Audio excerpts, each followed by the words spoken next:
আপনার দেখা যায় একরকম, ঘটে আরেক রকম।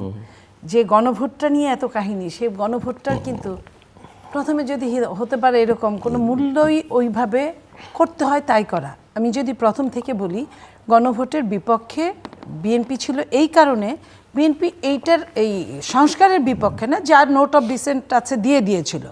কিন্তু আপনি খেয়াল করেন নোট অফ ডিসেন্ট যেটা, সেটা সেই জায়গায় কিন্তু তারা শো করে নাই, শো করেছিল আরেকটা জিনিস। বিএনপি বলেছিল যেহেতু এইটা আপনার সংসদে যেতেই হবে, কোনো আর বিকল্প হতে পারে না, নাই, তো সেই হেতু গণভোটের কোনো প্রয়োজন নাই।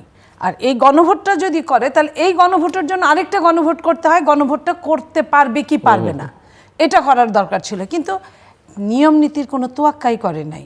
তারা যখন যেখানে দরকার অভ্যুত্থানকে বসানোর অভ্যুত্থানকে বসিয়েছে, যেখানে দরকার বিপ্লবকে বসানো সেইখানে বিপ্লব বসিয়েছে। আমরা যারা বিপ্লব, অভ্যুত্থান এবং গণতন্ত্র এটার মধ্যে মানে জাস্টিফাই করার জন্য আমরা কথা বলেছি, আমাদেরকে সাইবার বুলিংয়ের প্রচণ্ডভাবে শিকার হতে হয়েছে। সেই জায়গায় আপনার যেটা টিকলো, বিএনপি মনে করলো আচ্ছা ঠিক আছে, আমরা একটা নির্বাচন দরকার, নির্বাচনটা হোক, সেটার জন্য আচ্ছা যদি ওটা করলো একদিনেই করতে হবে, আচ্ছা করলো। যে 4টা অপশন দিল আপনার, সে 4টা অপশন কোনোভাবে একজন মানুষের কাছে এটা গ্রহণযোগ্যতা পাওয়ার কথা না। 4টা অপশনের মধ্যে যদি আমরা এটাকে একটা খাওয়ার টেবিল ধরি, এবং এইখানে যদি একজন মুসলিম, একজন হিন্দু যদি থাকে, এবং সেইখানে যদি একটা গরুর গোস্তের যদি আইটেম থাকে, এবং একটা যদি আপনার শূকরের গোস্তের আইটেম থাকে, তাইলে আপনার কিংবা পাঠা বলি দেওয়ার গোস্তের আইটেম থাকে, না মুসলমানের জন্য টেবিলটা সম্পূর্ণ হালাল, না হিন্দু লোকটার জন্য টেবিলটা সম্পূর্ণ হালাল, তাহলে আপনার এক কথায় কিন্তু 4টার উত্তর দিতে হবে আপনার, ইয়েস অর নো। তা এইখানে আপনার অঙ্কুরেই তো বিনাশ। এই জায়গাটা কোনো দল তারা কিন্তু বলে নাই যে এইখান থেকে সরকার তুমি ফেরত আসো। কেন বলে নাই আমি জানি না, এটা রহস্যজনক আচরণ। সেটা গেল একটা দিক। 2 নম্বর দিক, কোনো দেশের নিরপেক্ষ সরকার, অনিরপেক্ষ না, নিরপেক্ষ সরকার, অরাজনৈতিক সরকার কখনোই পারে না হা অথবা নায়ের পক্ষে যেতে। হা অথবা হায়ের পক্ষে যে সরকার যাচ্ছে, সরকারি পক্ষ থেকে হাতেই দিতে হবে, এবং একটা জায়গায় বাধ্য করছে কিছু মানুষকে সেই হাতে যাওয়ার পক্ষে, তাহলে তো হা নায়ের তো কোনো অপশন থাকার কথা ছিল না। আপনার একটা হাই থাকতো, আপনি দিলে দিতেন, না দিলে নাই, ঘটনা তো এরকমই হবে। তো সেইখানে হায়ের পক্ষে যখন সরকার বলে, তার মানে কি সরকারের এইটা কি বৈধতাকরণের জন্য, আরও ফিউচারে অনেক দিন থাকার জন্য?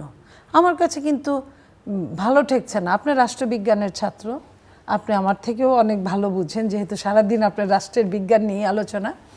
সো আমার কাছে মনে হয় যে সরকারের এটার দরকার ছিল না।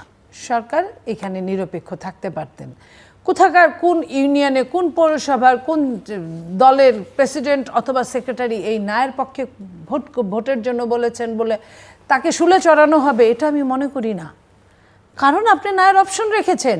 আমার কাছে দুইটাই, আমি নিতেও পারি, আমি নাও নিতে পারি, আমি এই দেশের নাগরিক, এটা আমার অধিকার। তো আপনি কেন আমাকে শুলে চড়ানোর হুকুম দিবেন? আপনি কে? আপনি তো রাষ্ট্রের একটা মানে টেম্পোরারি লোক।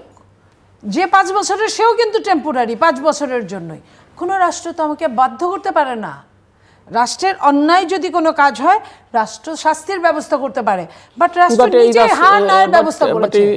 এই রাষ্ট্রই তো আবার ওই একই রকম এক্সিকিউটিভ অর্ডারে একটা রাজনৈতিক মত, পক্ষ বা একটা শক্তিকে নিষিদ্ধ করে রেখেছে। হ্যাঁ, ওই একই জায়গায় নির্বাহী আদেশে।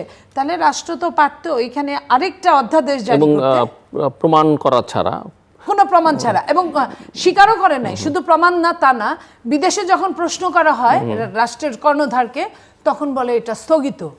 দেশে যখন প্রশ্ন করা হয় তখন বলে এটা নিষিদ্ধ এবং স্থগিতের মধ্যে আকাশ পাতাল ব্যবধান। সেটাও কিন্তু, এবং কখনো কখনো চাপে পড়ে কিন্তু রাষ্ট্রের কর্ণধার এটাও বলেন যে কোনো সময় চালু হতে পারে।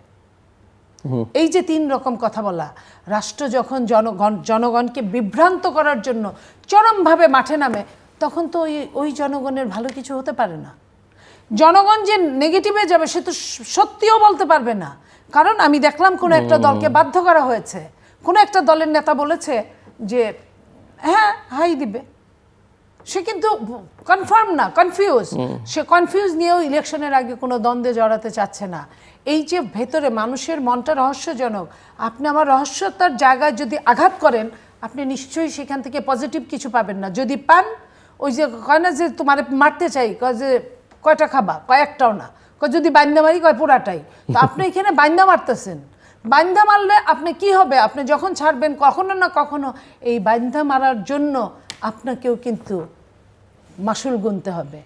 ইতিহাস থেকে কেউ পার পায় না, অতীত থেকে কেউ পার পায় না। মিস্টার শামীম, আপনাদের মধ্যে বিভ্রান্তি আছে, যেটা নীলুফার চৌধুরী মনি বলছেন যে এক ধরনের বিভ্রান্তি ছড়ানোর চেষ্টা আছে। এই যে কোন কে ইলেকশন করতে পারবে, কে পারবে না, গণভোট আসলে কতটা সংবিধান সম্মত, তারপরে এই যে 4টে প্রশ্ন, 4টের পেছনে আছে অসংখ্য প্রশ্ন, মানুষ আসলে ডিসাইড করবে কীভাবে? ইভেন ধরেন এখানে যদি 20টা ইস্যু থাকে বা 10টা ইস্যু থাকে, আমি 6টায় একমত হলাম, 4টায় আমি একমত নাও হতে পারি, আমি মনে করতে পারি এটা আমার দেশের জন্য ক্ষতিকর, সেটা আমি কিভাবে বোঝাবো?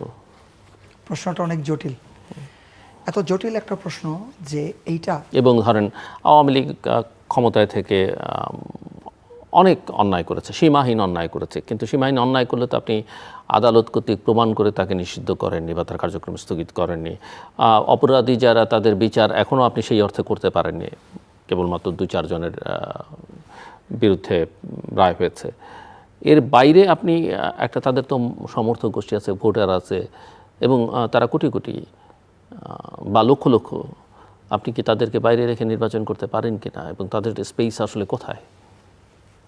দেখেন, এই প্রশ্নগুলো এই ছোট্ট সময়ে এর উত্তর দেওয়া, এর বিষয়ে বিশ্লেষণ করা, এটা ভেরি ডিফিকাল্ট, আপনি নিজেও বোঝেন। আমি যদি বিভ্রান্তির প্রশ্নে বলতে চাই, যে যেই সময়টুকু পাওয়া গেছে সেখানে সত্যিকার অর্থে আপনি যদি কোনো বিষয়ে আন্তরিক হন, আপনার পরিবারের সদস্যরা কিন্তু বুঝে যাবেন আপনি আন্তরিক, আপনাকে তারা সাড়া দিবে। আপনি যখন বিষয়টা একটা, আপনি যেখানে আছেন আর আপনার পরিবারের ভালো অথবা মন্দ, যদি ভালো হয় সেটা যদি আপনি সুন্দরভাবে উপস্থাপন করেন, আপনি সৎ থাকেন, পজিটিভ থাকেন এবং ট্রান্সপারেন্ট থাকেন, আপনার পরিবারের সদস্যরা সাথে সাথে আপনাকে সাড়া দিবে। এবং যদি পরিবারের জন্য মন্দ একটা কিছু আসে, সেটা যদি আপনি স্পষ্টভাবে, সৎভাবে, খুব সুন্দরভাবে তাদেরকে বুঝিয়ে বলেন, তাদের 100% সহানুভূতি, 100% সমবেদনা, 100% সমর্থন আপনি কিন্তু পাবেন, যেটা আপনাকে লড়াই করার জন্য সবচাইতে বড় পুঁজি হবে, সবচাইতে বড় সহায়ক শক্তি হবে। এখন আমাদের প্রশ্নটা হচ্ছে, গত 1.5 বছর কিন্তু অনেক সময়, এই 1.5 বছরে জনগণ আপনার উপরে যেই আস্থা রেখেছে, রাজনৈতিক দলগুলো যে আস্থা আপনার উপরে রেখেছে, শুধু তাই না, যারা ক্ষমতায় যেতে চায়, ক্ষমতায় যাওয়ার যোগ্য, যেটা প্রাথমিকভাবে মনে হয়, যারা বিরোধী দল বা বড় দল যোগ্য, তাদের উপরে কিন্তু জনগণের প্রত্যাশার একটা বড় ধরনের চাপ আছে।